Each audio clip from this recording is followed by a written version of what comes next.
N'est-il pas étrange de constater que l'histoire de Pokrovsk semble se répéter sans cesse ? Début décembre, Moscou affirmait que la ville avait été capturée, sans nuance, sans hésitation.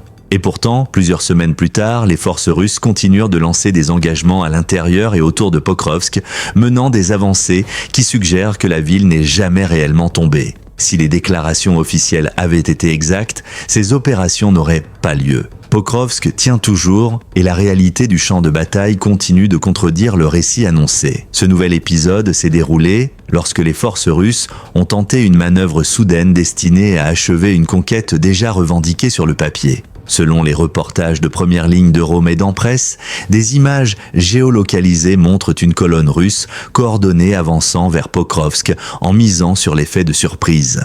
Cette hypothèse s'est révélée coûteuse. À environ 1 kilomètre seulement de sa zone de déploiement, l'avancée s'est totalement arrêtée. Les restes d'équipements détruits jalonnent désormais l'itinéraire d'une nouvelle tentative avortée. Ce qui rend cette tentative notable n'est pas seulement l'endroit où elle s'est produite, mais la manière dont elle a été menée. Il ne s'agissait pas d'une progression lente à pied. Les troupes russes se déplaçaient à moto et à bord de véhicules légers, cherchant à privilégier la vitesse et la manœuvrabilité. L'idée était simple, avancer rapidement, limiter l'exposition et établir un point d'appui avant que les défenses ukrainiennes ne puissent réagir. Or, les unités de drones ukrainiennes étaient déjà en place, surveillant les axes probables de progression. L'engagement s'est terminé presque aussitôt qu'il avait commencé. La posture défensive de l'Ukraine autour de Pokrovsk a évolué au fil de semaines de pression constante. La ville se situe sur une ligne ferroviaire essentielle servant à la fois de route logistique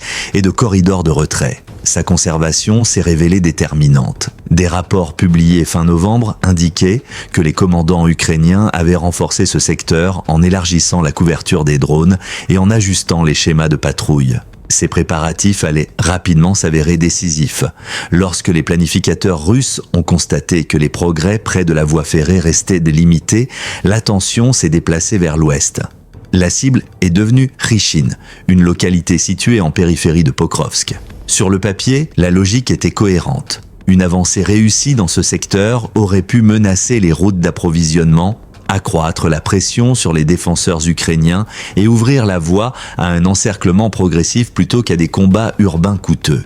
Il s'agissait d'un passage calculé de l'assaut frontal à la manœuvre. Le 7e corps de réaction rapide ukrainien a confirmé une intensification de l'activité sur cet axe. Dans des déclarations publiques, l'unité a expliqué que les forces russes tentaient des avancées simultanées dans plusieurs directions. Les défenses ukrainiennes ont répondu en identifiant les itinéraires probables et en menant des frappes d'artillerie et de drones afin de briser l'élan avant qu'il ne se consolide. L'accent était mis sur le contrôle, le timing et le confinement. Le recours russe aux motos et aux buggy reflète des adaptations plus larges observées tout au long du conflit. Ces plateformes offrent rapidité et agilité et leur remplacement coûte moins cher que celui des véhicules blindés. La doctrine russe s'oriente de plus en plus vers cette approche, notamment dans un environnement saturé de drones. Toutefois, le compromis est évident. L'exposition. Sans protection, les conducteurs dépendent entièrement de la vitesse et du camouflage. Deux facteurs peu fiables sous une surveillance constante. Les conditions hivernales étaient censées jouer en faveur de cette stratégie. Le brouillard, la faible visibilité et le froid peuvent compliquer l'emploi des drones. Les planificateurs russes espéraient que ces facteurs limiteraient la détection ukrainienne. Mais l'hiver agit dans les deux sens. Les terrains dénudés, la neige et la réduction des couverts rendent également les mouvements plus faciles à repérer une fois détectés. Selon Euromédan Presse, c'est précisément ce qui s'est produit près de Khychin. Les opérateurs de drones ukrainiens ont identifié la colonne en progression dès les premières phases, lui permettant d'avancer juste assez pour entrer dans une zone d'engagement préparée. Une fois à l'intérieur, des frappes coordonnées ont suivi. Plusieurs véhicules ont été neutralisés en succession rapide. L'analyse des images ultérieures montre des incendies simultanés sur l'ensemble de la colonne.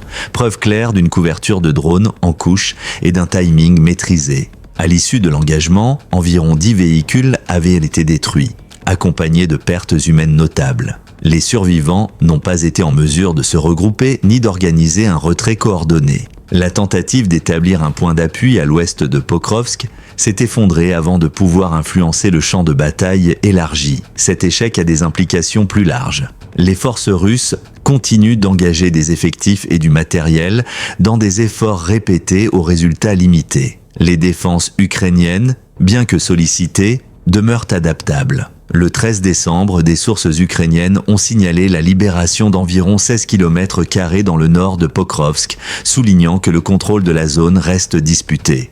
Ce que cet épisode démontre n'est pas un moment spectaculaire isolé, mais un schéma récurrent. Les affirmations de contrôle sont suivies de nouveaux assauts.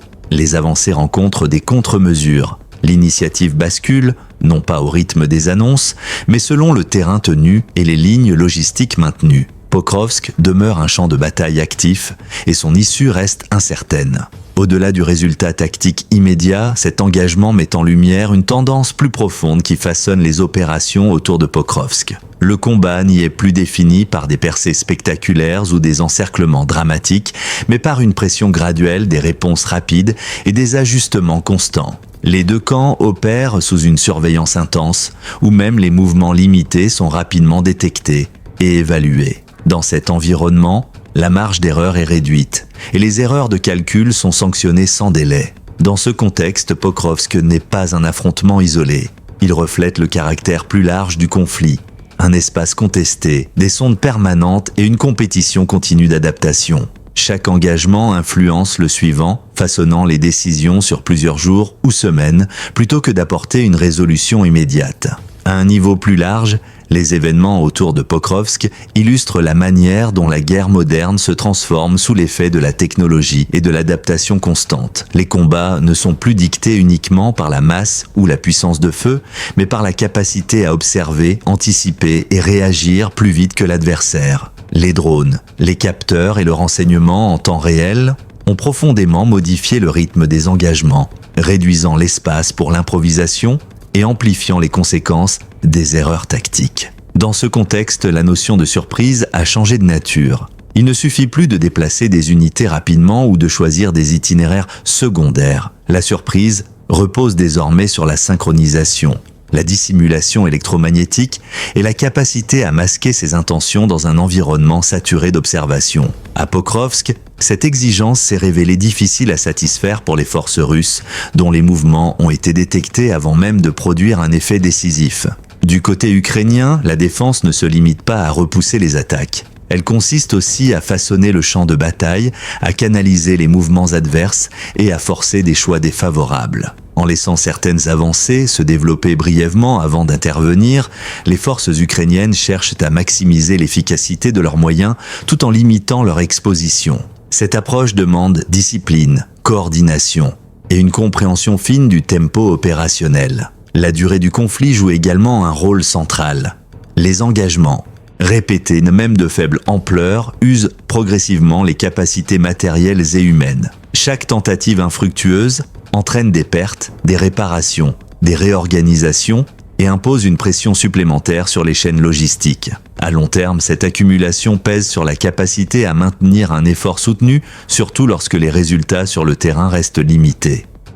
Il se construit, se défend et se remet en question chaque jour. Les lignes évoluent, parfois lentement, parfois de manière inattendue. Ce sont ces dynamiques discrètes, souvent absentes des annonces officielles, qui déterminent l'équilibre réel des forces et conditionnent les développements futurs du conflit. Alors que la situation continue d'évoluer sur ce front et au-delà, restez informés en aimant cette vidéo, en vous abonnant à la chaîne et en restant attentifs aux événements à venir.